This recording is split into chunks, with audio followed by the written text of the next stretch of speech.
Straw Hut Media. Hi, movie lovers. I'm Mark J. Parker, a filmmaker, podcaster, and a content creator, and this is Release Date Rewind, a show that celebrates movie anniversaries.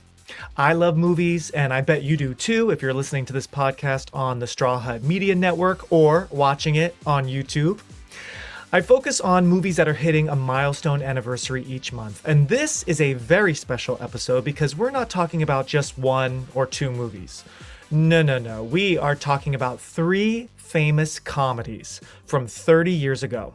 It's a Jim Carrey triple feature and a look back at his historic year. In 1994, he starred in Ace Ventura in February, The Mask in July, and Dumb and Dumber in December. 3 number one hits in 11 months, and he was the first actor to do that. We'll discuss each one in chronological order, so spoilers are coming up, people. If you need to watch or rewatch these movies, unfortunately, right now, none of them seem to be streaming anywhere in the US with a subscription, but you can always rent them or find them online somewhere or borrow from your library like I did. All right, pet detectives, bank robbers, and limo drivers, your mission starts now because it's time to rewind.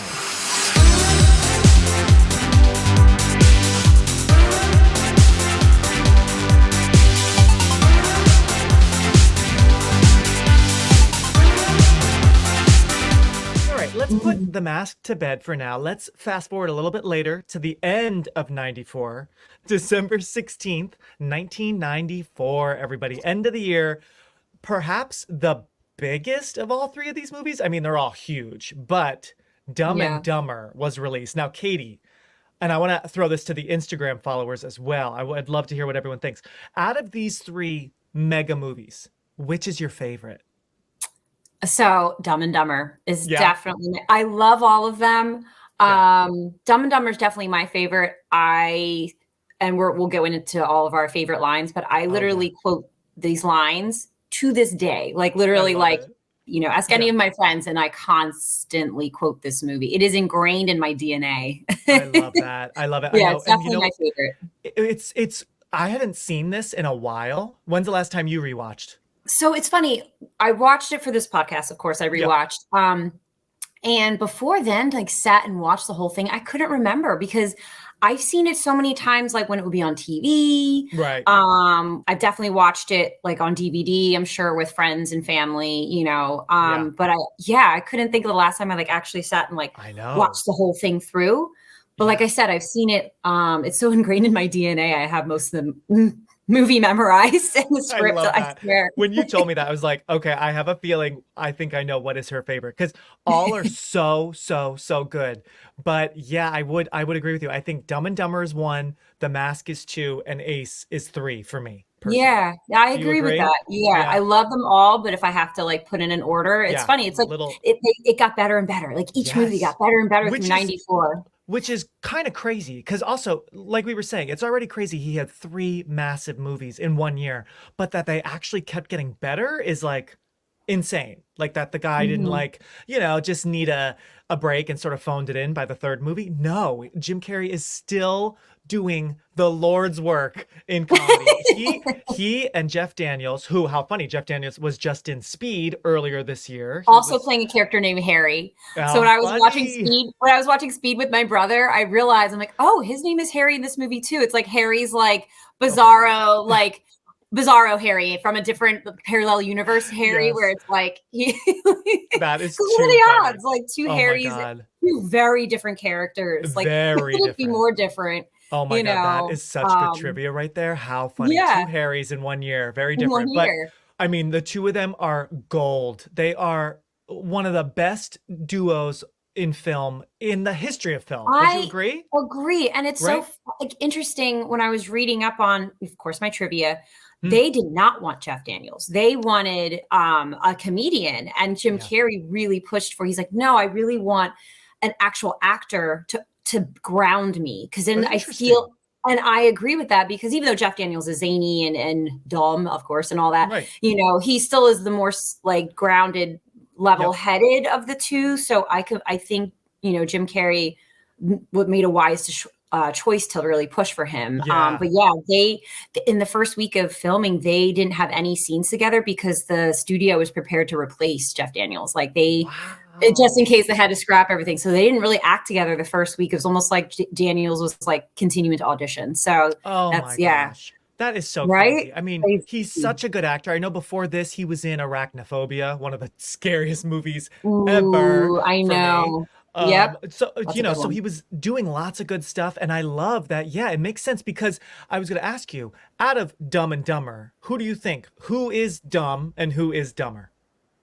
Mark, I love that you brought that up because my first note, the very first one, who is dumb and who is dumber. So before this most recent rewatch, I always thought Lloyd was dumber. And I think it was because he couldn't read, like to hit.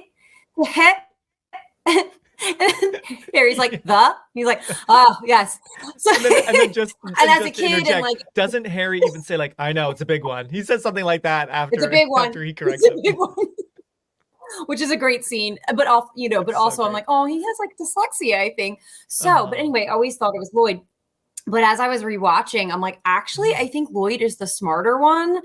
Dumb and Harry's the dumber, because think of like throughout the movie, like Lloyd comes up with some devious plots, like he the sea bass situation where he puts it all in, like that's a smart, that's like a devious Lloyd is kind of devious, and the whole like the laxative.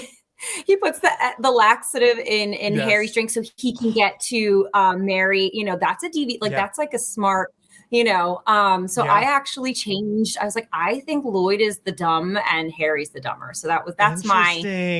I should have done my college dissertation or something on this. Yeah, your thesis, right? Oh my God, how funny. It's a tough question because they both have their moments of smarts and their moments of like absolute, like. How are you alive?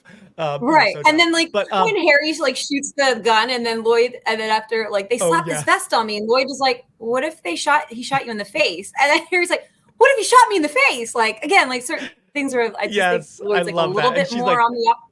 That's a risk we were willing to take. That's a risk we're willing to take. I actually just quoted that the other day because my brother was shooting Nerf guns and missed us. And I'm like, Harry, you're alive. You're a terrible shot. And my brothers just start chiming in with the line because it's in our family. Like it's ingrained in our family. So. I love it. The script is so good. As Time Magazine said, I was reading earlier this morning, Time Magazine for the film's 25th anniversary 5 years ago said, Dumb and Dumber is a glorious symphony of moronic gags, a work of absurdity that's deeply intelligent at its core. You have to be a genius to make humor this brilliantly dumb. And I totally agree. The script is so, and of course the actors. It's so good. And I've seen this a bunch of times. I probably have seen this the most times out of these three we talked about. Absolutely. But it's been years since I really have watched the movie. Like I kind of forgot, like, that's how it starts, But you're so right. The lines are ingrained in our brains. They are so quote-worthy. They like just the back and forth. The script is so good. And apparently like 15% of it was improvised too. Like that's what the Farrelly brothers were saying, which I find interesting, but not surprising with Jim Carrey. Because as we discussed with The Mask and Ace, a lot of ad-libbing, a lot of kind of letting him do his thing. So great script, and then Carrey kind of adding his classic ad-lib, creativity to it. So it just worked. Dumb, a person lacking mental power. Could you tell me how to get to the medical school? You go straight ahead, and you make the left over the bridge. That's a lovely accent you have. New Jersey? Austria. Austria? Well then, good day, mate. Let's put another shrimp on the barbie. I was with you for the first half. I'm like, okay, Lloyd is the smarter one, even though he's very dumb. Because I'm so glad you brought up the sea bass like prank with like, oh my God, genius. That's like my dream. Like I wish I was that smart to be like, those assholes Me too. over there? Oh, like, remember driving and Harry's like, and Lloyd's like, I saw it in the movie. And then Harry's like, oh, and they got away with it, huh? And Harry's like, no. Or Lloyd's like, no, they caught up with them and slit their throats. then that whole like it's just so good. Like It's so good. between the two of them, and Harry's looking at him like, what? And Lloyd's just like, ha ha ha. Yeah, like Lloyd, that's when Lloyd's dumb, and it's like, you don't understand what you're even saying, right? But Harry is like at least emotionally smarter because he's the one, rightfully so, that is constantly annoyed with Lloyd not like thinking ahead. Like, okay, they finally make it to Aspen. Okay, what's her last name? Oh, shucks, I don't know, you know? And it's like, and you can see Jeff Daniels is like, okay, we're here, you know. And then later that night when they're stuck outside and it's freezing and you know, like Harry's just constantly keeping Lloyd in check with like, you know, you're not thinking properly. And then that's when they discover the suitcase full of money and all that, right? Which is true. We'll get there. That's amazing. That's a good, yeah. So, you know, like that kind of stuff, I'm like, yeah, I feel like actually Harry's the smarter one, but Harry's also extremely stupid. So I kind of feel like it's up to interpretation. Like it depends on what moment in the movie are you watching, right? Because Lloyd is super smart and he's very devious. He's almost like that's what I think. Like, maybe Lloyd is more deviously smart and Harry's more emotionally intelligent. So they're each like dumb and smart in their own ways. So yeah, like Harry's almost got a little bit more like kind of maturity about things, which is funny to say. And I agree. Then, yes. And then Lloyd wants to get back at people in these great, clever, awful ways, right? Yeah, I love this movie so much. Let me just tell you real quick, I'll set the scene. This is what was happening at the end of 94. On the music side, I'll Make Love to You by Boyz II Men. It was obviously huge. So that was number one for weeks. And then Dumb and Dumber came out, and the week Dumb and Dumber was number one at the theater. On Bended Knee was number one as well. So Boyz II Men were having a massive moment, of course, at the end of 94. On the news side, we were still pretty young. So this totally went over my head. I did not know this, but maybe you had heard. Howard Stern, I was reading in my notes that I guess on his radio show, he had stopped a caller from committing suicide while on the air. I had no idea. That had happened I never heard earlier, right? Yeah, I was looking through stuff and this was in the news earlier in December, so that had just happened.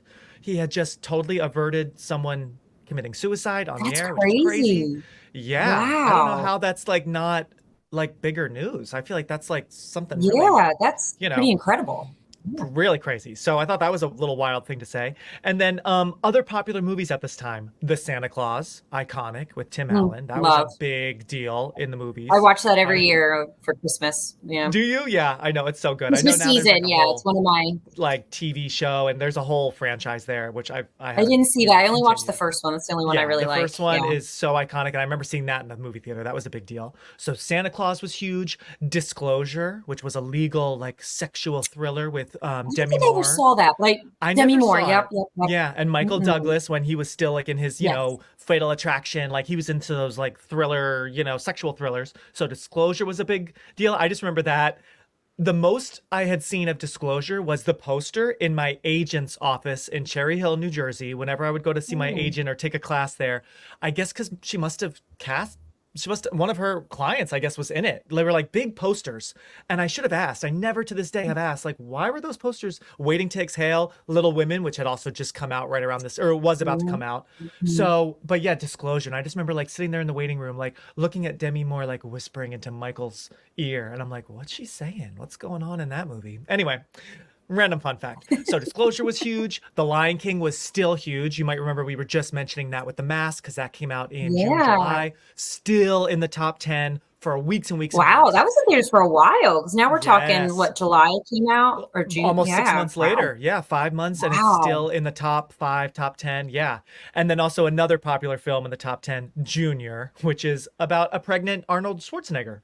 Remember I love Junior. It's of course I'm a big Arnold Schwarzenegger fan. As if I'm on True Lies, right? Yeah, I remember that movie, and it's so ridiculous. I like that and Twins were like the two like Arnold comedies that came out around that same time, and I love them both. And I think Danny DeVito. I know Danny DeVito's in Twins, and I think Danny DeVito was also in Junior with him, if I remember correctly. He is. He's in both. Him and Emma Thompson. Yeah. So it's so funny because Junior is a movie that like only if you were like alive and like of an age would you remember that movie, because I'm sure like kids today are like, what is Junior? Like that's just a movie that does not translate. It does not continue. It's a moment and that's it, right? So yeah, those movies were popular. And then this came out the same day as a film called Speechless that I haven't seen with Michael Douglas and Gina Davis. So actually, I just realized that's a Beetlejuice reunion. I'm sorry, not Michael Douglas, Michael Keaton. And Gina Michael Davis. Keaton. Okay. Yes, I'm not so familiar with that one. Speechless. Huh. Yeah, I think they're both like political writers. I missed the boat on that one. And it came out the same day. This movie was in limited theaters at the time. It didn't expand to wide just yet. But I feel like you have to remember good old Jodie Foster in this weird movie called Nell. Remember Nell? So so the radio station I listen to, they make fun of it a lot. Like they have sound clips from it. It's ridiculous. I've actually never sat and watched it. Okay. I feel like it passed me. Well, it came out, I was like 7. So it's not like my parents were like, you know what we should see with our 7-year-old daughter? Nell, Yeah. So I've never actually sat and watched it. I mean, the radio station I listen to makes fun of it, so I always associate it with just being problematic. That's but I don't so know. funny that the station talks about it to this day. They do. They actually just played a clip from it like a couple days ago. Like, I'm not even kidding. God, how like, random. You need to call into and be like, I talked about Nell. I don't know if I've even seen the whole thing, but it's her and Liam Neeson and Natasha Richardson. They were together at the time. And they find her and she's just like babbling, and it's hard, and it probably hasn't aged well because she obviously has a mental disorder, a disability going on. I remember watching on HBO and just being like, what the hell is this Jodie Foster movie? Because she has her own language, and that's the clips they play. They clip of her like talking. It's like, or it's like something like that, and that's the clip that the radio station plays. I think when it's something ridiculous happening, they'll play that. Like, oh my God. I don't know, and I've never seen it, but I only know it from that is so funny. Oh yeah, so that came out the same day as Dumb and Dumber. Yeah. It definitely had its pop culture moment. Very different movies. Very different movies. Very different. We'll be right back. Idiot, an adult mentally inferior to a child of 3. Skis, huh? That's right. The yours? Uh-huh. Both of them? Yeah. Cool. Katie, I'm going to throw it over to you now in your own words. Give us the little gist. What is Dumb and Dumber about for any crazy person out there who has not watched? Okay, so Dumb and Dumber at its heart is about 2 best friends, Harry and Lloyd, who are good-hearted, good-natured in their core, but very dumb. And Lloyd falls in love with so he's a limo driver, and he falls in love with Mary Swanson, who he is driving to the airport.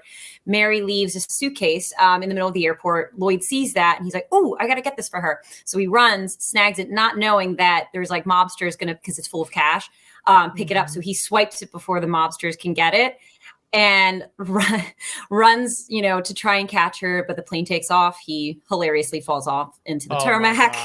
Hold that plane! Sir, you can't go in there. It's okay. I'm a limo driver.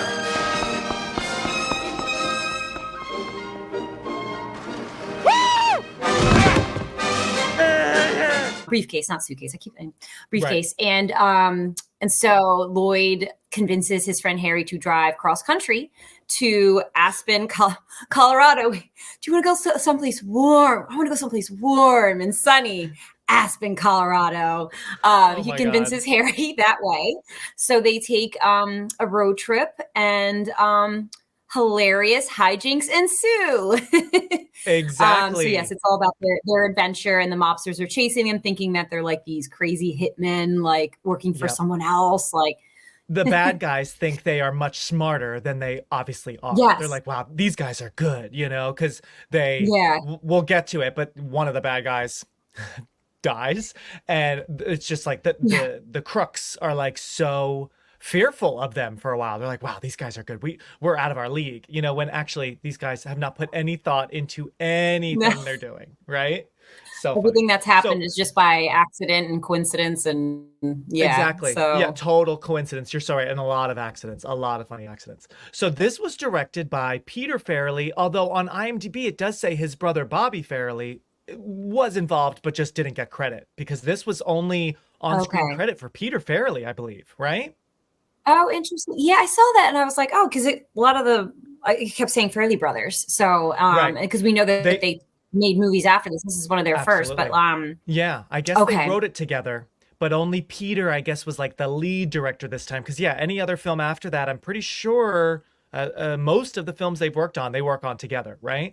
But so directed by Peter, written by Peter, Bobby Farrelly, and a guy named Bennett Yellen, which is a funny last name, Yellen.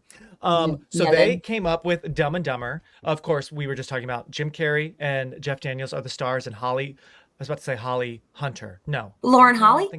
Lauren Holly. Oh Lauren my God. Holly. Brain fart, everybody, brain fart. Lauren Holly, of course, is, like Katie said, you threw me like Holly Hunter. I'm like, no, wait. And then I forgot. Like, no, not wait. Holly Hunter. I know. I'm like, no, but there's a Holly in there. I know it, right? Yes. So Lauren Holly, of course, is Mary Swanson, not Mary Samsonite. Oh my God.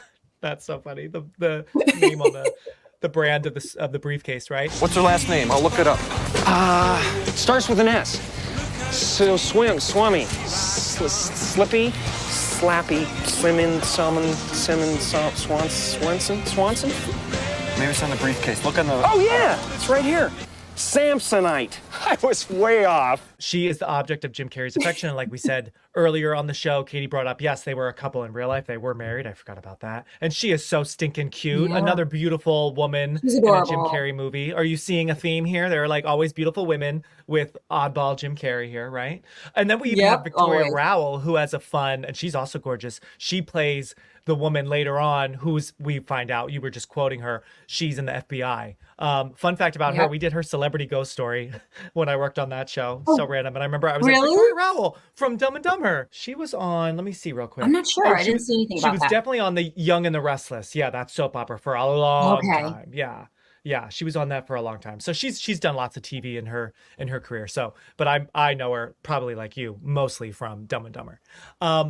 But so that's kind of where everyone was in their careers and who our main players are. Now, Katie, what are your first memories of seeing this movie? Did you see this one in theaters? No, definitely not. Because I feel like this is the most mature audience of the three. I think it's not rated R though, but it's PG-13. Yeah, because there's not a ton of like violence and cursing and nudity or anything. It's just like a lot of crude humor, as they say.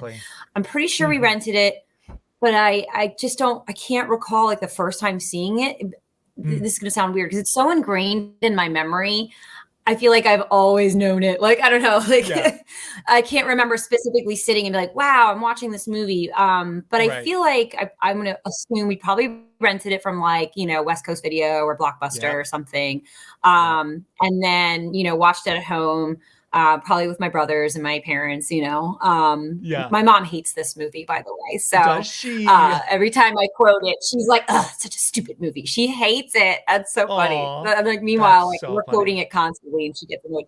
So I think like she hated it, and like we were all like cracking it up. So, oh my gosh. Yeah. But so I don't have a specific memory, but I'm assuming that's how it happened. Yeah, I bet that's probably true. And like you were saying, even Time Magazine, that article I was just mentioning earlier, they even say that a lot of critics were not kind to this movie, even though it was a big hit. It was #1 for a while that month. It definitely finished the year off well. But a lot of critics were like, this is meant for 16-year-old boys and even younger. Anyone above that, like, you're not going to like it. So, but I did read Roger Ebert's review. He was not, but he did say, which I thought was really funny, he did admit that he laughed so loudly at the scene with Billy the Blind Boy petting the dead parrot. Oh my God, that he iconic. Like embarrassed himself. And he actually was like, I'm thankful the film wasn't as funny like as that throughout. I would have died. Like I would have been carried out, because he laughed that hard. So I did think that. I love that he said that. That's so awesome. Yeah. So he did give that positive, which is a brilliant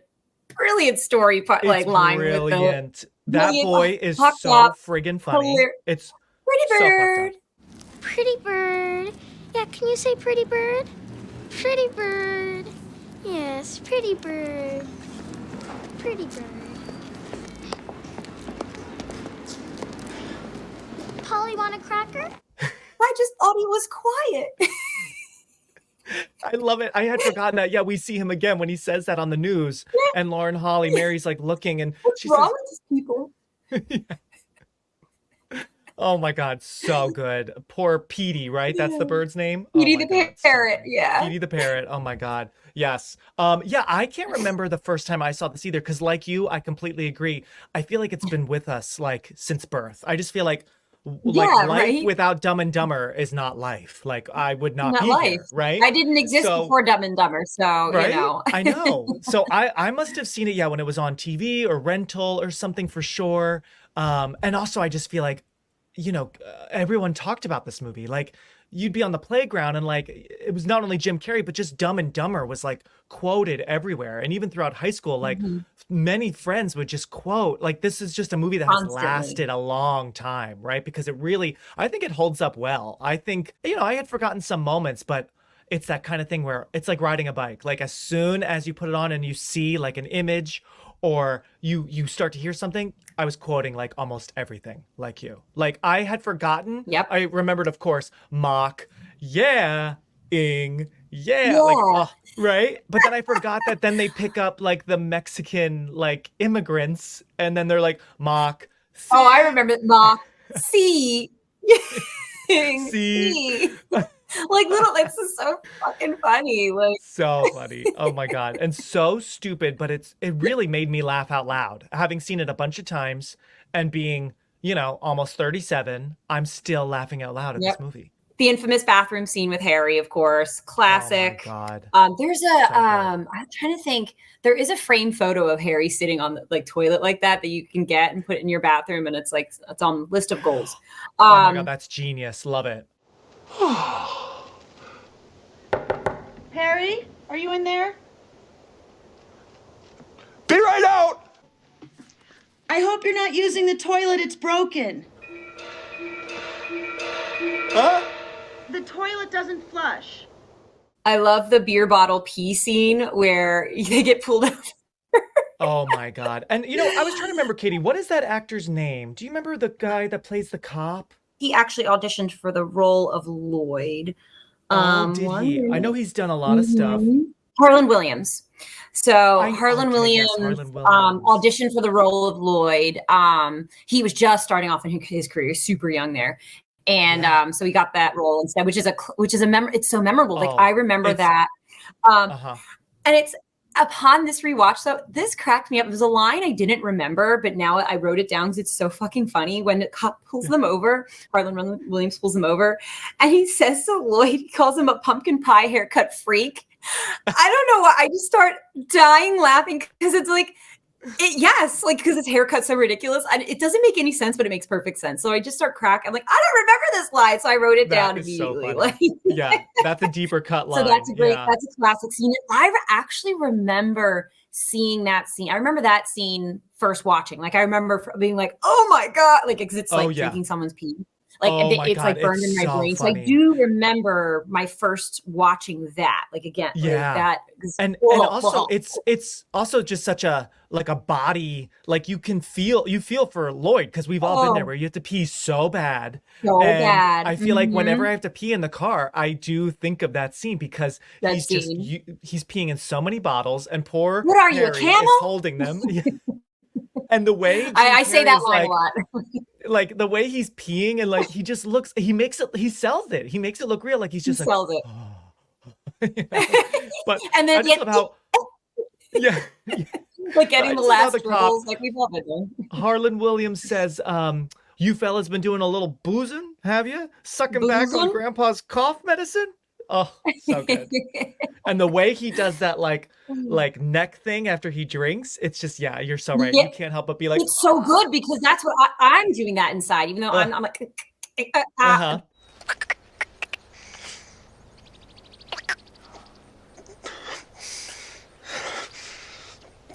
Tac, sir? Just the thought, because it's probably warm. You know oh God, yeah, and like bitter, I would assume. I don't know, like acidic. But when I see it, when I think about it, I also think I go back to Edward Scissorhands, which I've talked about on the show a long time ago. Do you remember when the dad gives Edward a taste of alcohol, and I feel like he's like it's kind of similar to the reaction here as well. So I feel like those two moments go hand in hand. But yeah, I agree. Love the pee beer scene. I also, and this is probably one of my favorite that I quote to one of the quotes that I use to this day is the whole glove scene.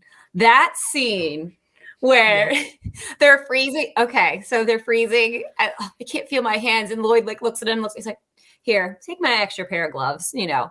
And then the way Harry looks like, you've had an extra pair of gloves this whole time? Yes. Harry looks at him, yeah, we're in the Rockies.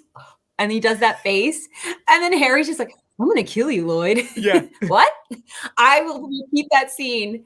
And I'm doing a shout out to Amanda, which I told her I would last night when I was texting her. Yay. Amanda and I had that same incident. We were at the Mummers Parade like 8 years ago. We were young and stupid. I wore one pair of socks with inappropriate shoes. And my feet were so cold. Amanda goes, I have an extra pair of socks on. Take them. So we're taking our shoes up in the middle of the Mummers Parade. You know, I put my, and I'm like, we're Harry and Lloyd right now. Like, oh my God, you are so Harry and Lloyd. Take my extra pair of socks. And I wanted, like, you've had an extra pair of socks this whole time. You should have been like, yeah, it's the Mummers. We're at the Mummers. It's Philly on January 1st. Hello. Yeah. Exactly. Right? Yeah. Oh my God. We had our Harry and Lloyd moment. Is that the Mummers Parade where I feel like you told me, did you like get sick that day? Were you really like boozing it up? I had blue lips. So because I didn't dress appropriately, like I didn't wear enough layers because I was an idiot. My lips turned blue. So we had to go inside to this bar that doesn't exist anymore and warm up with some whiskey because, you know, that's how you do it.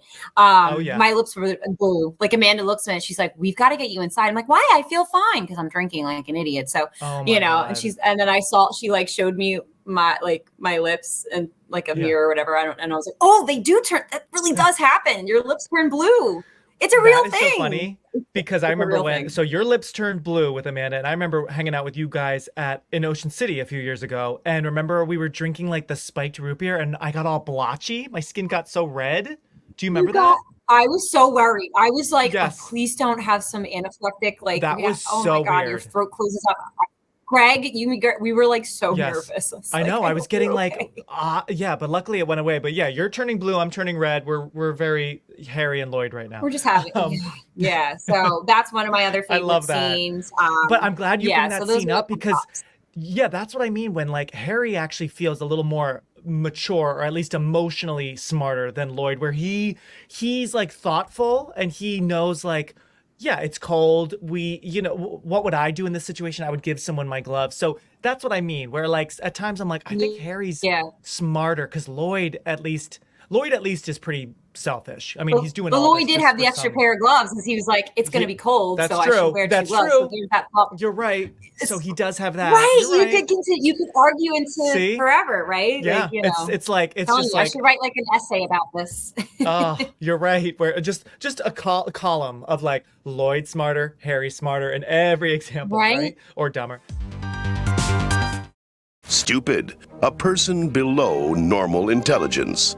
Hey, want to hear the most annoying sound in the world?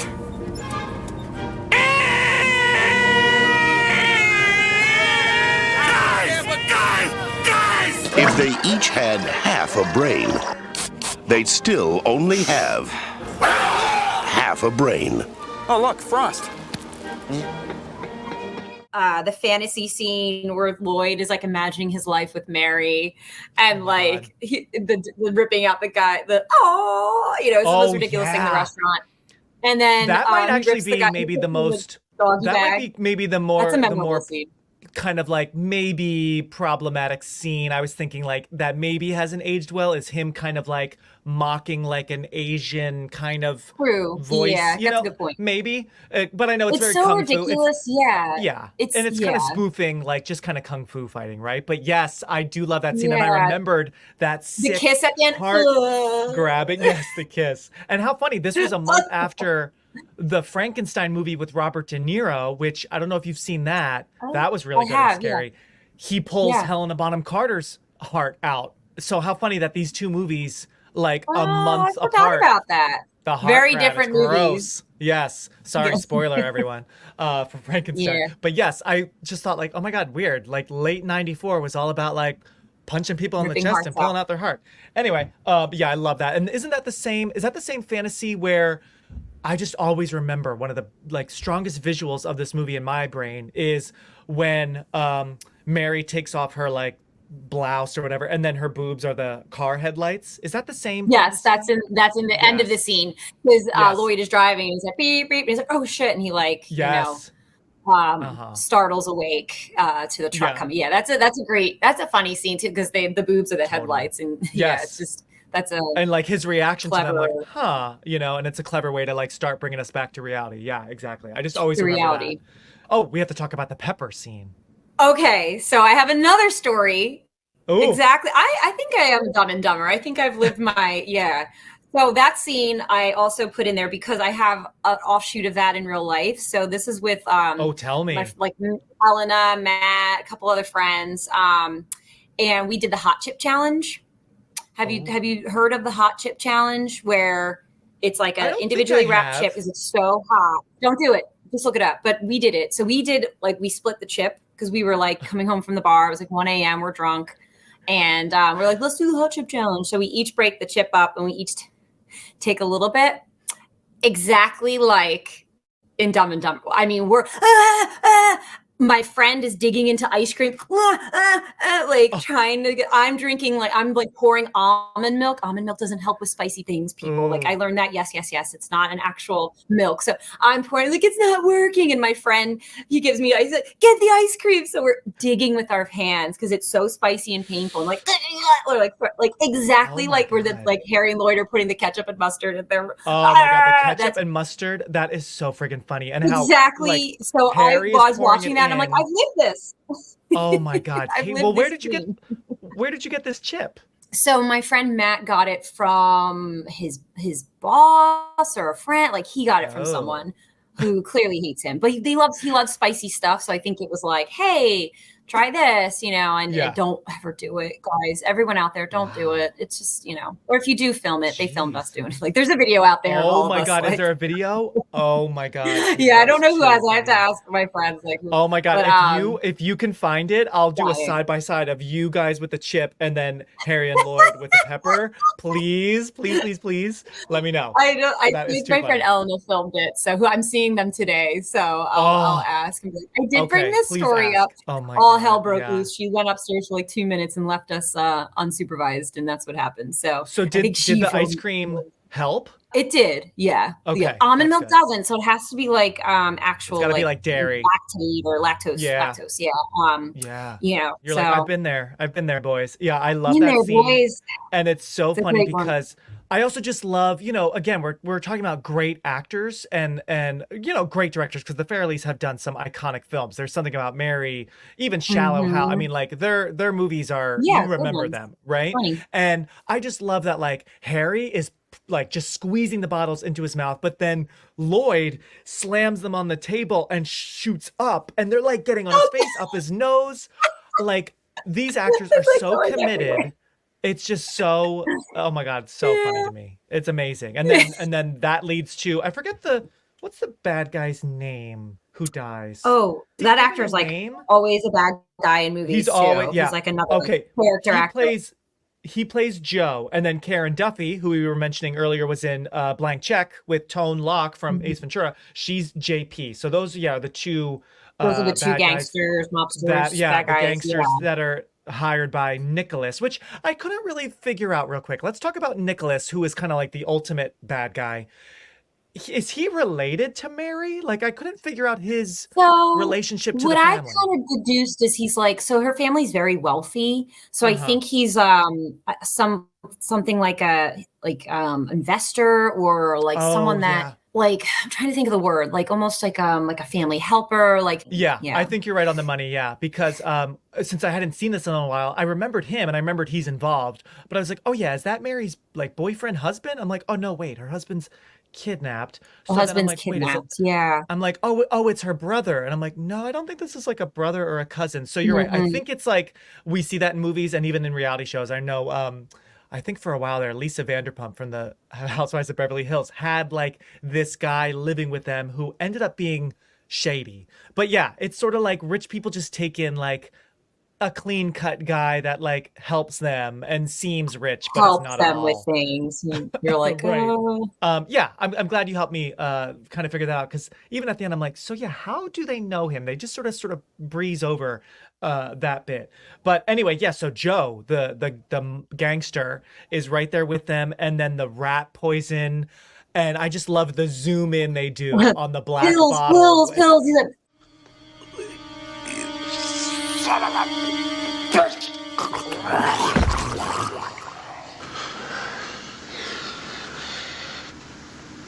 Check, please. That's a good one. I love when he falls and Harry and Lloyd both turn, ha ha ha ha, like it's so in sync.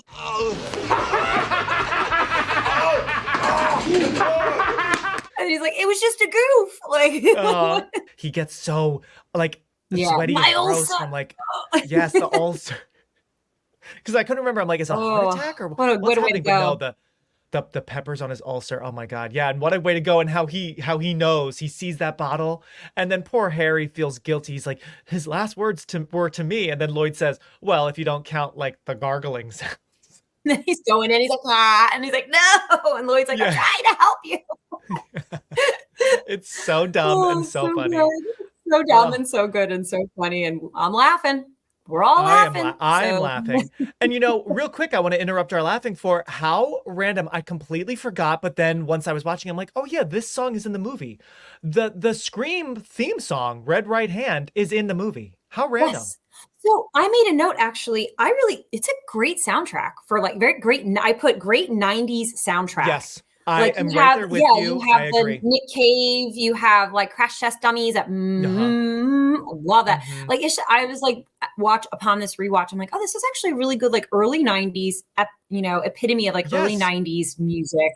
Yep. Great soundtrack. I agree. Yeah. But yeah, I just thought like, oh my God, how funny. Before it really became popular, the Nick Cave song in Scream 2 years later, it's in this movie when he's wearing the big black cowboy hat and has that really funny, very memorable like wallet scene. It gets lost. It gets stuck in that's great. So I had a shirt in high school that I wore. I got it at Hot Topic. Shout out Hot Topic. Yeah. High school Katie. It had Lloyd in that big hat and it said Cripes underneath of it. I used to wear that shirt all the time in high school. I wish I still had it. I would have totally worn it. But yeah. God, that's great. And he gives this stuff to old ladies like, you know what?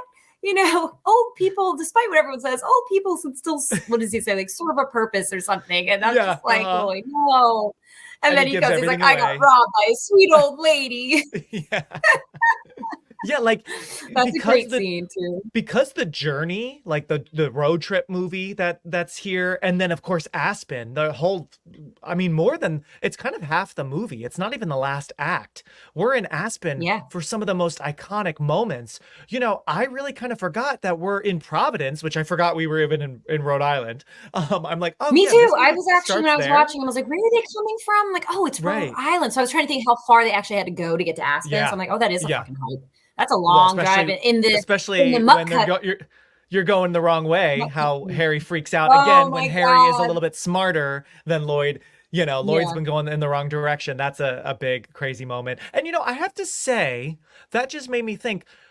This movie is obviously a super fun, dumb comedy. Laugh out loud almost every minute. There's something funny, but there's some drama here. Like these actors get dramatic every once in a while. And early on in the movie, before they make the big trip, Lloyd has tears in his eyes.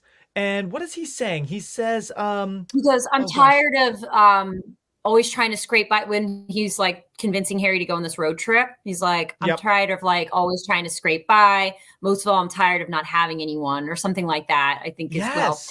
You know what I'm sick and tired of, Harry? I'm sick and tired of having to eke my way through life. Sick and tired of being a nobody. But most of all, I'm sick and tired of having nobody. It's an emotional moment, but also you're like, but you just met Holly. Yeah, you just met Mary. No, I'm saying Holly. Yeah. Thanks, Mark. I know. You just met Mary. Like, it is a little weird, but you also are like Lloyd. I know. Yeah, because they're living in this shitty apartment. They got no food. They got no jobs. Their pets' heads are falling off. So in that moment, you're just like, you kind of feel for him. You're like, yeah, you're in a really shitty place right now, buddy. Yeah. You kind of, and like we were saying, that apartment is kind of scary. It's definitely bleak. Let's mess this apartment up. But yeah, when they're fighting on the road about going the wrong way, Harry has a funny line. We don't even have money to sleep. I'm like, you don't need money to sleep, but Yeah, I understand what you're getting at. No place to He's sleep. making a point. Yeah, he's just like, But work yeah, every week. things get heavy every now and then, and they get to show off their more dramatic chops, which we had seen Jeff Daniels do, but we hadn't really seen Jim Carrey do yet. That was coming a little later in his career. Little few years from now. Yeah. Yeah. So yeah, it's fun to I see agree. things get heavy every once in a while, and I like that. There's some good. It's almost like, how like dramas need to have some comic relief every once in a while. Comedies need to have some serious relief every once in a while, so that we're reminded, what's at stake. Exactly. And you want your characters to have a little bit of depth. Like, even as like, these guys are obviously dumb and it's a lighthearted comedy, you still want to have some depth, in your main characters. So you can kind of like, commiserate with them, understand them a little more, and I feel like, again, it's a silly, dumb comedy, but you kind of feel like that true, like, friendship between them. Like, that they've been through a lot together, ups and downs, and that in the end, they're still true, like, best friends. And it's, I read somewhere, Jim Carrey said that Dustin Hoffman called him after seeing this movie and said that it was the most genuine friendship he'd ever seen on a film. And I was like, interesting, right? Okay. Wow. But it kind of, that. That's a high praise. Thank you, Dustin Hoffman. Yeah. I'm sure Jim Carrey was like, oh, thank you, but I don't know I don't know if I agree with that, but it definitely is like a well portrayed genuine friendship between two like goofballs, that aren't the smartest, but they are good people at the end of the day. They're just kind of navigating, life. Well, who like the I rest think of really us. sells that, like what Dustin Hoffman is saying, is it's totally both ways, but it's especially Jeff Daniels, because the way Harry like is so excited and like looks at Lloyd, and not that he's like the number two, but like it definitely feels like Harry does respect Lloyd, so that when there are these moments where Harry like realizes he's so disappointed because he like fell for it. But yeah, I mean it's definitely reciprocal. But I just feel like Harry sells how much he loves Lloyd. Do you know what I mean? That really comes across. And so maybe that's what Dustin Hoffman was feeling. Because, yeah, these two, I mean, there's a lot of love for sure. Go look at the fun bags on that hose hound. I'd like to eat her liver with some farver beans and a nice bottle of Chianti. We got to talk about the suits. We have to talk about those iconic suits. I put them in my notes as well. Iconic suits. Let me show you right now. So down here in the basement where I record, this is like our theater room because of the projector. Let me take this off the wall. Hold on. Wait for it. I'm excited. So a few years ago, when we were still living in New York, I met a great artist who I don't know if she still is making great things, but she does cross stitch. And her company was called Itty Bitty Stitchy Committee. And I bought this from her.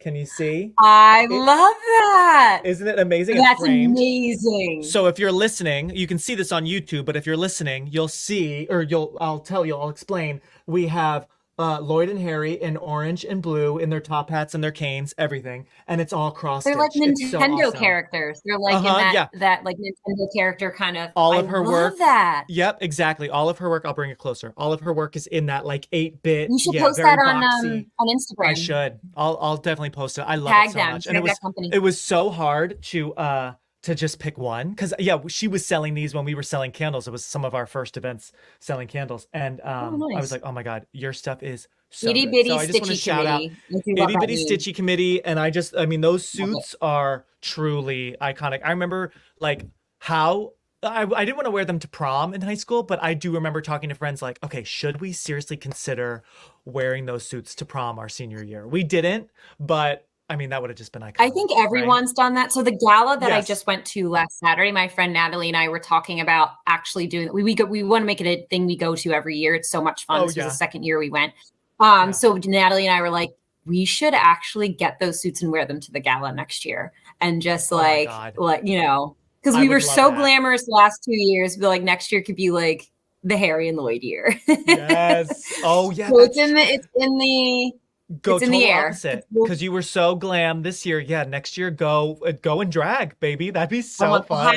I feel like some people have, like, I could be wrong, but I feel like on Broad City, such a funny show, and I've talked about how those girls have spoofed some of the movies I've talked about on this show, but I feel like they wore the orange and blue suits in an episode or something. I feel like someone That's did awesome. that. I found, the girls from Broad City. Did you ever watch that show? Do you know that show? No, They no. it's That's so funny. So they Oh my wore the God, I suits. love Oops, that. my phone. They wore the suits on a Jimmy Kimmel interview. So that's super cute. amazing. And I forgot love that. Jim Carrey and Jeff Daniels wore not the full suits, but they wore actually really like nice looking, sleek, like kind of more modern blue and green jackets at the Dumb and Dumber 2 premiere, which I wanted to ask you, have you seen the sequel? Because I have not. It didn't look so good. Oh, so I saw there's 2 sequels. There's a prequel and a sequel. Right, that's true. When Harry Met Lloyd, you're right. When Harry Met Lloyd, I may have seen parts of it. It wasn't good. I didn't see either. The sequel, I think I watched maybe 10 to 15 minutes of the sequel, and it was so bad.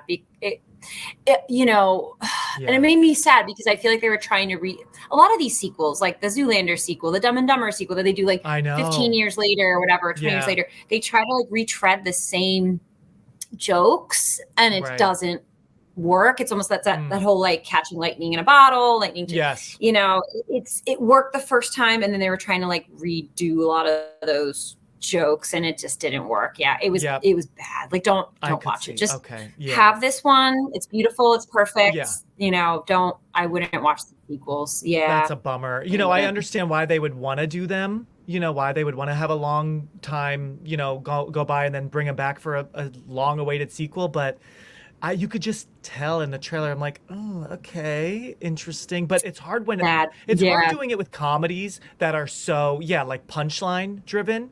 I mean, I know Sister Act 3 has been in the works for a while, but like that's more a comedy that's more story driven. So I think that could work.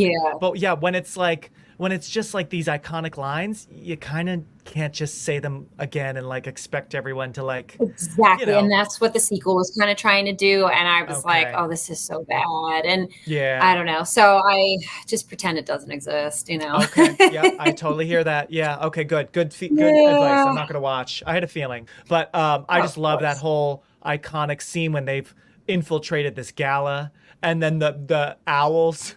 What is nice set of hooters you got there. Excuse me? The owls, they're beautiful. And then it's like the most awkward conversation. And then, and Harry's like, I'm into canines, dogs. and Mary's like, yes, thank you. Any interesting breeds? Well, we bred a bulldog with a Shih Tzu. We called it a bullshit. And he just starts like, oh laughing. God, his laugh. And his laugh is great. Yeah. Kind of freaked out. And then in comes the great Terry Garr, who I completely forgot is in this movie. Which is great. I kind of forgot she was in it, and I was like, oh, I love her. Once she came, she's so great. It's a small role. It's a really small role, but I just love how I love her hair, and like she's just this rich kind of like ditzy, but how she sets them up. She's like, oh, forget your friend. You're going to go on this date. Meet us tomorrow. And he's like, well, I don't, okay. Yeah. You can see Harry just like malfunctioning. Like, I don't know how to navigate this social situation. So. Right. And then Lloyd, I love Lloyd at the bar, and he's like showing his ass. He's like, and he's just like, he's so constantly posing, and no one is looking. Like, not even like an extra that's like no one cares. It's so funny. And he's just back there. I love it. And even how they enter when they talk to Nicholas, the bad guy. They don't know he's bad yet. And he's like, listen, guys, this is like $500 a plate. And I thought, again, like, put us down for... Yeah, put us down for 4 in case we want seconds. And like just throwing all that money away they found. Like oh my God, I forgot how they just, the car, the hotel suite. Princess Di and Prince Charles have been here. All these people, and like, we'll take it. They are living large. And then like Lloyd's jumping on the bed, I think, right? Oh my God, it's so good. Their outfits are fantastic. I love Harry's ski outfit with that freaking helmet that's so bizarre. No one else has any. Like, what the fuck are you wearing? Like, no one else in the ski lodge has anything. Right? And then when Lloyd gets out of the car and he has those really like fluffy, fuzzy boots or whatever they are on his feet. Fabulous. Oh my God. I love them. That's amazing. So I am happy for them in that moment. I know it's so dumb and not smart at all to throw all that money away. But like in that moment, I'm like, yeah, guys, you have fun with that money you just basically stole, and you deserve a little treat. We replace it all with IOUs. It'll be fun. Yeah. The IOU. This is a car. You're gonna want to hold on. That's a line I constantly use. It's these are as good as money. these are IOUs. Look, 270,000. Might want to hang on to that one. Constantly use that one. I use that line often. That's on my list of lines that I, to this day, will use within appropriate context. Yes, my face hurts from smiling so much. I love the ending. And like still, even with a gun in their face, they're not like totally freaked out like they should be. It's so good. Excuse me, gunman. Who are you? Oh, don't play dumb with me, asshole. I'm the rightful owner of that briefcase that you've been carrying around. Oh. Lloyd is finally with Mary, and you know, he really thinks he still has a chance, and she's only with him because he mentions the briefcase. He mentions the briefcase. She's on a mission. What are my odds? Be honest with me. And it's like 1 in a million. Like, so you're saying I still have a chance? I remember that being in the theater. That preview. So funny. Not good. Not good. And then because she obviously, we know she's on a mission to get her husband back, right? She's on a mission, but he's completely still oblivious. Oh, poor Lloyd. Yeah. You mean not good like 1 out of 100?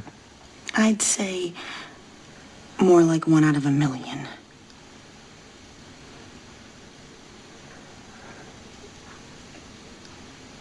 So you're telling me there's a chance? Yeah! She's very sweet. And did you know that they originally were going to have Mel Gibson play her husband? And he was going to play himself, like Mel Gibson being, to make it so ridiculous, like Lloyd will never, especially Mel Gibson in 94, like gorgeous, 94 Mel Gibson, pre-crazy, he's still hot. But it ended up not working out. But I'm like, oh, that would have been fun. But so that was the original I am plan. surprised. Yeah, you know, that makes sense because I'm surprised. I feel like the husband would have been someone that's a prime cameo role. You know what I mean? That would have been great. Yeah. Yeah. Someone, or even, I don't know, like Michael J. Fox or any like big star at the time would have been really fun. And he's fantasizing about killing him and shooting him. Bang, bang, bang, bang. But Lloyd, I love his face when he's shooting. He's like, huh? Yes. But I just love when he's, you know, Mary's, I think, in the bathroom and it's before this. So you're telling me there's a chance, you know, and he's trying to like, you know, work himself up to tell her how much he loves her. And as soon as she comes out, he says, I desperately want to make love to a schoolboy. Oh, and she's like, and he goes, I better go. No, I need to go. And Lloyd's like, oh shit, no. Like, and I'm just like, I desperately. And another famous line that I have said many, many times in my life. Oh my God, I've said it too much. In that same scene, he's like, I like you, Mary. I like you a lot. Me too. It's on my list as well. Anytime I like anything, I'm like, I like it a lot. Or I like you a lot. Like every time. So I dumb. like it a lot. Like, I just wonder, like, who came up with that? Is it in the script? Did Jim Carrey just say it? Or did the Farrellys say it like Jim this? Carrey. Yeah, I think it's probably Jim. Honestly, like, I really think those little, like, added in things and little ways that's Jim Carrey. I really, I honestly wouldn't be surprised. It's so impressive the things he has come up with. And it's amazing that these directors have let him run with it because it's made these movies so much better to just let him. Especially considering he wasn't a huge star yet. So it's really cool that, you know, having said that, the Farrelly brothers were also very new. So you have Ace Ventura and Dumb and Dumber had very new directors. So, and Jim Carrey kind of, actually, I think he was kind of running it a little bit, and he decided to give the Farrelly brothers a shot because he wanted to replicate the success of Tom Shadyac, who did great with Ace Ventura and kind of they launched each other's careers a little bit with that. But I wonder, you know, it's kind of cool that they gave him more free range considering he was kind of not a huge star. I mean, if you saw him in Living Color, you know, he can, you know, improv and his stand up and everything, he's got it. But still, as a, you know, when you're making a Hollywood movie and money's being spent, like a lot of directors and producers don't want ad-libbing. They don't want to go off the script. They don't want, you know, because it's a risk. So I thought that was pretty cool that they kind of gave him free range and kind of let him do his thing and trusted his talent. So absolutely. Well said. I agree. And we're lucky that they did because they saw what we all see in him is that, like, yes, this guy is a comedic genius. Like, he has taken the They saw a star. And they saw a star. He's elevated it somehow even more. Kudos to the Farrelly brothers and, you know, of course, Jim Carrey and the whole cast. Like, you know, they made a dumb movie very very funny and memorable, and we're still talking about it 30 years later. Uh-oh. What? What's the matter? You spilled the salt. That's what's the matter. Quick, toss some salt over your right shoulder. What the hell? I love, and it's a small scene, but I quote it to this day, and people get it. When Jim Carrey's coming out, he stops, goes, "Big gulps, huh? All right. See you later." And he walks away. Those people in that scene, those were not even extras. They were just watching. You know how like when you know a movie's coming to film in your town, you like people will come and watch and see. They were just like onlookers, and they ended up being kept in the scene. So that's completely ad-libbed to the point that the people in it were not in the movie. They were like that. Their expression, you can tell, was like, okay, like genuine like confusion. And I say that line all the time whenever someone's drinking a drink. I'm like, big gulp, huh? All right. See you later. Every time. You are so funny. Oh my God. I do love, and another shout out to Jackie. So I've been to a lot of weddings, including yours. Love, love, love. Yeah. I never remember the wedding song, the first dance song with the groom and groom, bride and groom, bride, whoever. Right. I always remember Jackie's being a John Denver song. The only reason I know that is because that John Denver is full of shit. And anytime when we were prepping for her weddings, I would say that, she'd be like, "Oh, we're our song's something by John Denver." I'm like, "Oh, you know he's full of shit, right?" And she's so shout out to Jackie. That's the only reason I know your wedding song. Did she know? Did she know what you were talking about? Course, did she? Okay, yeah. I was gonna say. I'm sure she did. Jackie's an encyclopedia of movie knowledge. She makes me look like nothing. So I say that line to this day. I actually just quoted this one because I was at a friend's house riding like a golf cart type thing, and I pull up and I'm like, I get 70 miles to the gallon on this hog. On this hog, yep. My friend knew the quote and was laughing, so I still use that one. I use this one to this day as well when I'm at a restaurant and, "Oh, what's your soup du jour?" "That's our soup of the day." That sounds good. I'll have that. For this I love that line so much. I love it. Although I need to ask you, Katie, I don't really understand the flow part of the joke. Like flow, hey, flow, and then they're laughing. Do you know what that's from? Are they mocking something else? That's a good question. I was thinking that in that scene. That kind of went over my head, and I Googled a bit. It went over my head. Other people, excuse me, flow? And then they just start laughing. And then they start laughing, and she's like, "Yeah," like she's like annoyed. And then we get to the great soup du jour line. But I'm like, what's up with them laughing at flow? Actually, I don't know. And I think they even say, like the TV show, and she's like, "Uh-huh." And I'm like, I don't think I know what that means. What TV show? 94? Yeah, I don't know. Something old. Yeah, I don't know. Research that.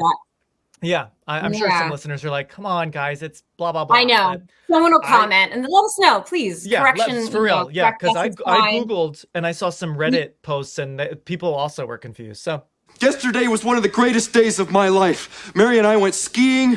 We made a snowman. She touched my leg. Okay, kill him. Anytime I'm like, I have a fun time at something like, we went to the winery. We had some drinks. She touched my leg. Like. Kill him! Like I'll say that one random. Kill him! I'll say that one all the time. I'm telling you, this movie's part of my life, everybody. I said this one the other day. I was drinking something and I held it up. I'm like, "For fast, effective relief." And like,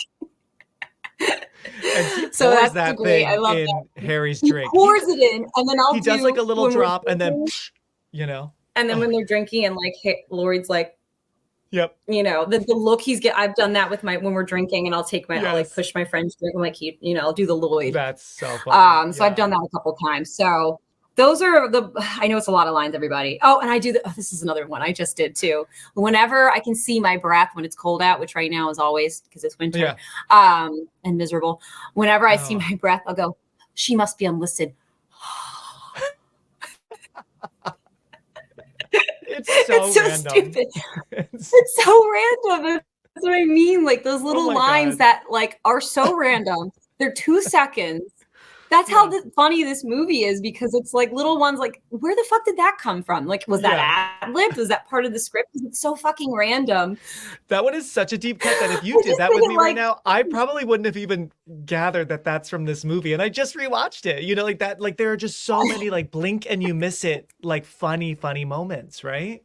Yeah, exactly. So I just did that one the other day. My friend knew it because I think the friends that I hang out with a lot, they just know me so well and know that a lot of my, like 50% of my vocabulary and lines are from Dumb and Dumber that I use consistently. So, but those are, I think most of them. I do love the Petey with his head falling off. And this is a great, like quick exchange where, you know, Jeff Daniels or Harry's like, oh, you know, Petey's head fell off, and Lloyd's like, his head fell off, and Harry's like, yeah, he's getting old.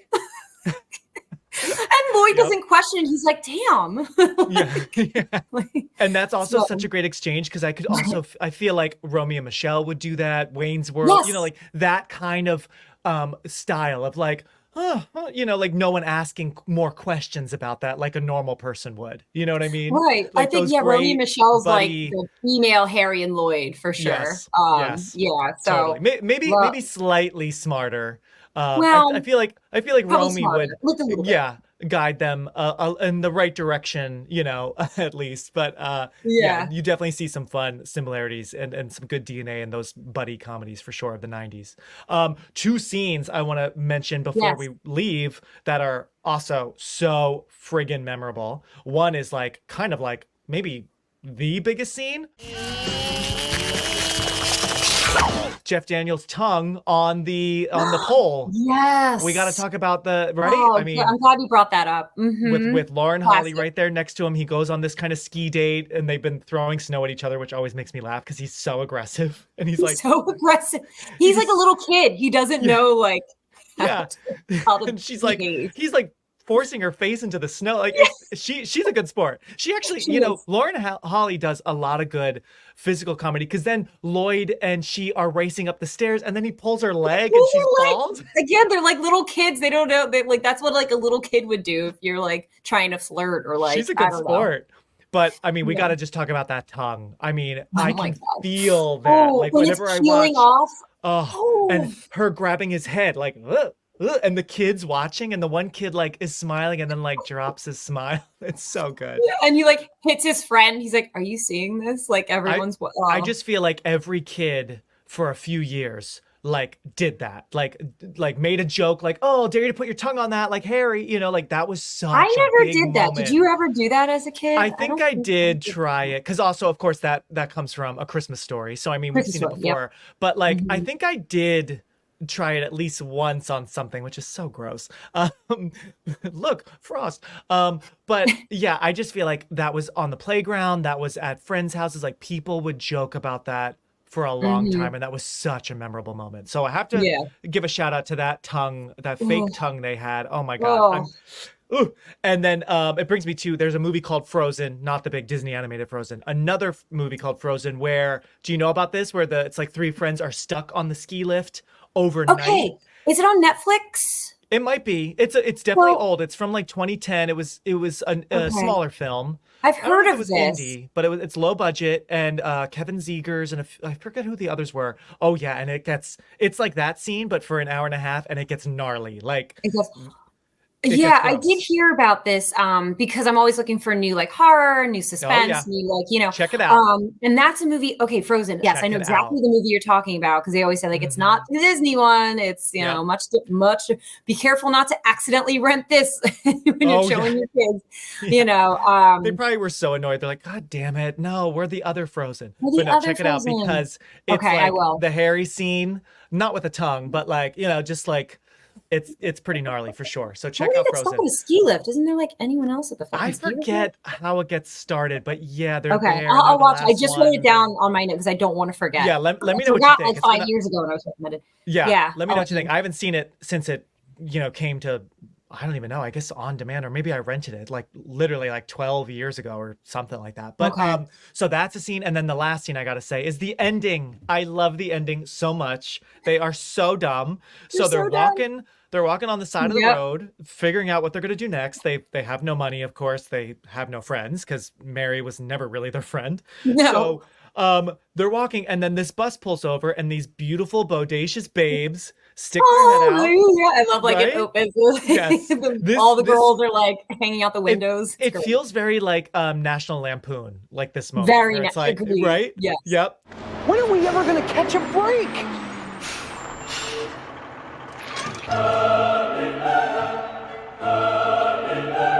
Yeah. So, we're looking for 2 oil boys who can grease us up because they have their big competition, right? Mm-hmm. And it's this bus of models, and it goes back to the guys, and they're like, And I think Harry says, there's a town about 3 miles that way, so I'm sure you'll find, a couple guys. Yeah. And these girls are just like, okay. And I love even the bus driver's a hot model too. Do you remember they look at she's I'm like, I think it's the most ridiculous. But I love that. Yeah, then the bus starts driving off, and then Lloyd says, Harry, do you know what you've done? What you've done? Right? And so we're thinking, okay, Lloyd has come to his senses. They run, stop the bus. That's when we see the bus driver. And then the town is that way. And I just think that is just such brilliant comedic writing, brilliant. Because and that's a line I use too. You'll have to forgive my friend. He's a little slow. I use that all the time when I'm talking about one of my friends who I love, but I'll be like, you'll have to forgive my friend. She's a little slow. The town's back that way. Yes. And the girls are all looking at them like, okay. Yeah. And then how they say the bus turns around and they wave, and then Harry's like, don't worry, Lloyd. We'll catch our break too. Just gotta, or I think Lloyd says it. Just gotta keep our eyes open. And then keep our eyes open. I'm just like, oh my god!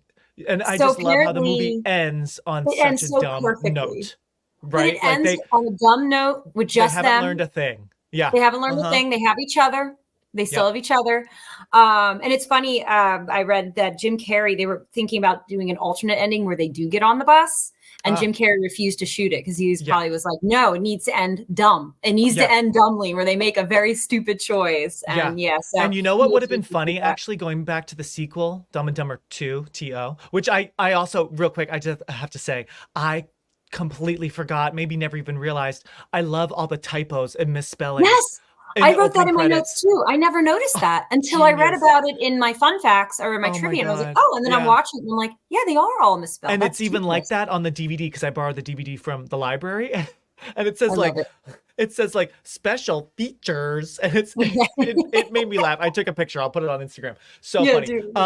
But no, I almost feel like what would have been a really funny at least start to the sequel, and maybe they did this, you tell me if you remember, the sequel years and years later should have just picked up right where we left off. Even though they look older, they're still walking on the high, on the road, trying to figure out. That would have been the way to go. Great. And you know what? Not even address that they're 20 years older. They just continue like nothing's happened, and maybe it's even still 1994 because it's so dumb that I don't know. That could have been. That would have been. Oh my god, that's the way to do it. And I agree. There's no mention of them older, and it's 1994, and they have old phones and all old clothes. Yeah. Exactly. That would have been funny because it starts with like Lloyd is in like the insane asylum. So right. I remember seeing in the trailer like a gross like catheter physical comedy joke, which I was like, ooh, okay, I don't know. No, it didn't work. Yeah. But that would have been really. Damn it, Mark! You always have good ideas. I feel like maybe we should have made Dumb and Dumber. Maybe Dumb and Dumber, we do our own, like we'll call Jim Carrey and Jeff Daniels, who I'm sure will listen to this podcast. I hope so. We'll get it together and we'll make the sequel that we want, and also they're going to make a Mask series and a Mask musical. So, it's going to happen. Jim Carrey. That Mask musical seems like an absolute no-brainer. That seems like a cash cow.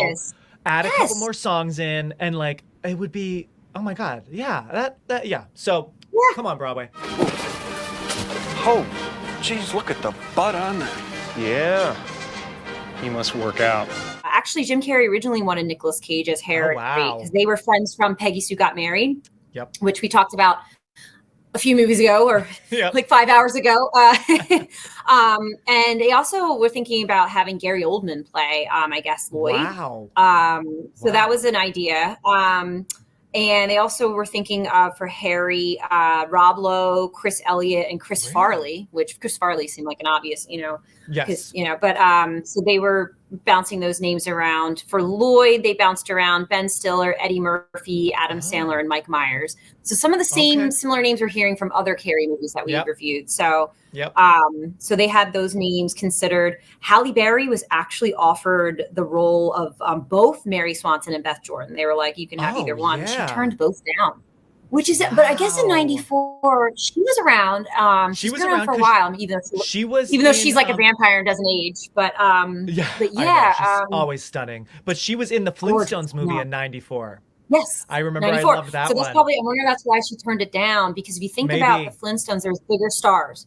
It was a bigger movie. John Goodman, like John Goodman, Rick Moranis. Yep. Yeah, Rosie O'Donnell. So I could understand why she would do that, maybe over Dumb and Dumber. I don't know. That's just that's not based on any research. That's just maybe my thoughts. But she turned down both the roles. And then also Steve Martin and Martin Short were offered the role of Lloyd, but they both turned it down, which shout out to Only Murders in the Building. Fabulous show. I know. If you haven't seen it yet. I know. I've only seen the first season. I really saw those names. I'm like, ooh, highly recommend. Yeah, it's an easy watch. They're like 25-minute episodes. Like, bing, bang, oh my God. I love how short. Yeah. Exactly. Great. Yep. Yeah. My attention span loves that. And then, and this I also found interesting. The Farrelly brothers also considered the Coreys, Corey Feldman and Corey Haim, as Harry and Lloyd. But by '94, New Line, who made the movie, did not see them as bankable actors anymore, which was kind of true. By '94, they were kind of done. But they had considered them for the roles as well. So very different movie with any of those actors. If it was even just like 3 or 4 years earlier, like 1990, I think, But and by this time, totally. Not by 93, 94. Yeah. And so I always love reading that. Dumb and Dumber. For these guys, every day is a no-brainer. Jeff Daniels claimed that Clint Eastwood, when he met him at some point after the movie was released, Clint Eastwood told him that he related to the bathroom scene because it happened to him on a date one time. And I could just imagine, because Clint Eastwood's at the 94, but he's been a Hollywood heartthrob forever. So this guy kind of like, yeah, that's happened to me, man. Like everyone I feel like on the planet could relate to that bathroom scene, especially having stomach issues. Absolutely. I have been there. You have been there. Everyone on the planet has been there. So I just thought that was fun. Like Jeff Daniels was probably like, this big star coming over and talking to you. He's like, yeah, so that shitting scene, been there, man. And you're just like, I could just see that going down. And that's Jeff amazing. Daniels was like, yeah, okay, good. Yeah, if I was Jeff Daniels, that's probably one of the top stories I've ever been told. Definitely. If not the top. Yeah. Oh, it's fantastic. And then I want to end it. I have a spooky fact. Ooh. And I know you'll love this because you love spooky stuff like me. Yeah. So that hotel where they film the bar scene, where that's the Stanley Hotel. Oh, is it really? Wow. I knew they really shot in Colorado, but I didn't realize it's the Stanley. In Colorado. It's the Stanley, which is, for all of our listeners who aren't familiar, this hotel inspired Stephen King to write The Shining. And it is allegedly haunted, and there's an infamous room, 217, in the Stanley Hotel that is apparently a very active site for paranormal activity. So Jim Carrey attempted to stay the night in this room. And he said, and apparently after about 3 hours after he went to sleep, he was running out of the room and left the hotel, and he vowed never to go back. And he has never told the story. He has never said why. Right. And I'm like, Jim Carrey, it's been 30 years. Tell us, what happened? So he apparently something happened, and he was, after 3 hours being there, he was running out the hotel and left and never went back. So I really want to go to that hotel so badly. Me too. And I was reading that. I was like, they're screening The Shining there, I think, later this year. And Blumhouse just announced they're now doing a horror movie museum in the hotel to attract more people to the hotel.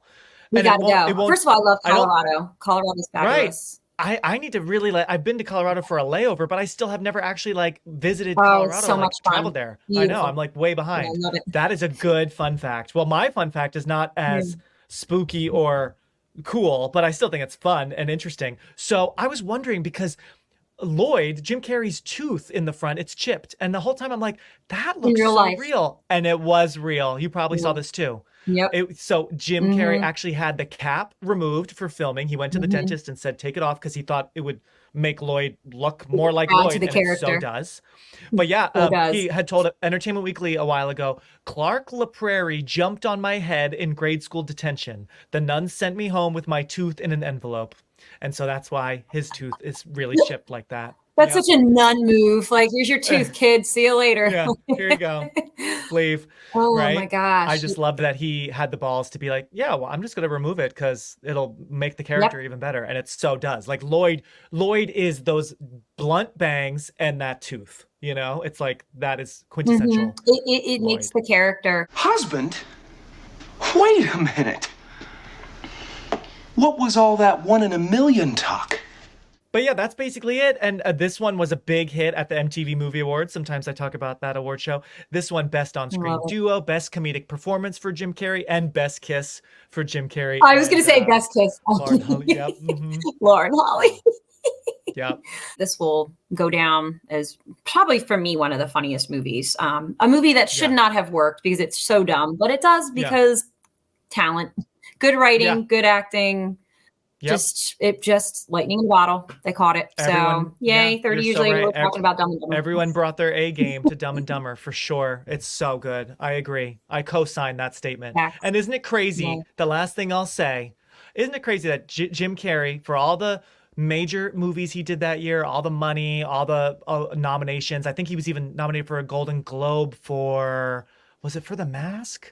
Yeah, he was nominated for The Mask, and The Mask even got BAFTA noms too. So all these accolades, and then the friggin' Razzies, they nominated him Worst New Star of the Year. It was all three of these movies. I was like, Razzies don't know shit. Come on now, come on. Oh, I don't pay attention to Razzies, but no. But you had said earlier, I could, some people found probably, well, also because there's 3 movies in 1 year, I could see people being like us as kids were like, hell yeah, more Jim Carrey, he's great. Right. But some people being like, oh my God, fucking overloaded. Enough. Yeah. And his brand of humor, it's very outrageous and unpredictable and kooky and crazy and silly. That it doesn't, comedy is like anything else. Not everyone's gonna be into it, have that same taste, and that's okay. But the worst act, fuck off, Razzies. I know. I saw that. I'm like, okay, that is so silly. And I hope he wears that nomination proudly. No, he didn't win. I don't know who won. Yeah. I just thought that was so funny. I'm like, yeah, right. He was the coolest guy that year for sure. And the box office. I know. So there you go.